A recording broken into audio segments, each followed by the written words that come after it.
సేవకుల్ని చూడొద్దండి. సేవకులు ఎవరు మిమ్మల్ని పరలోకానికి తీసుకెళ్లరు. సంఘాలని చూడకండి, సంఘాలు మిమ్మల్ని పరలోకానికి తీసుకెళ్లరు. వాక్యాన్ని చూడండి.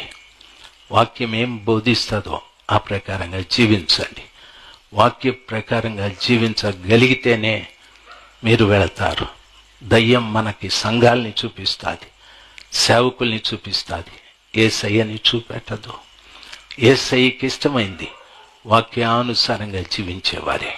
కాబట్టి వాక్యం చూడండి, వాక్యానుసారంగా చూడండి, నడవండి.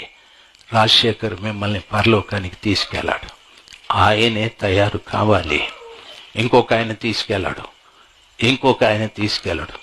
చాలా మంది చెప్తారు, మా సంఘంలో 3 ఆరాధనలని 30 ఆరాధనలు జరిగినాయి, మా సంఘానికి వచ్చే జనం ఈ ఊర్లో ఎవరికి రారంటారు.